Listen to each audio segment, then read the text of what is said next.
નમસ્કાર દર્શક મિત્રો, લોકસામના ન્યૂઝમાંથી હું ભારતી સોલંકી આપનું સ્વાગત કરું છું। હવે જોઈએ ગાંધીનગરથી અમારા રિપોર્ટર નારણભાઈ પંચાલ સાથેના આજના મુખ્ય સમાચાર। ગાંધીનગર જિલ્લાના કલોલ શહેરમાં તારીખ 20/8/2025ના દિવસે જામનગરના ધુવાવ ગામના પરસોત્તમભાઈ બાવરી સાયકલ પ્રવાસ દ્વારા જામનગરથી યાત્રાધામ અયોધ્યા શ્રી રામજી ભગવાનના દર્શન કરી ફરીથી અયોધ્યાથી સાયકલ પ્રવાસ દ્વારા દ્વારકા શ્રી કૃષ્ણ ભગવાનના દર્શને જતા હતા।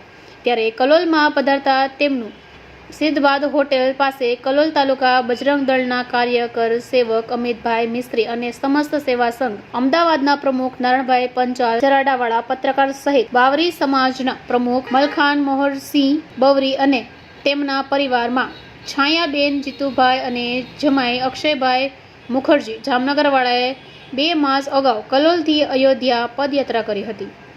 હવે ફરી મળીશું એક નવા સમાચાર સાથે। ત્યાં સુધી જોતા રહો લોકસામના ન્યૂઝ।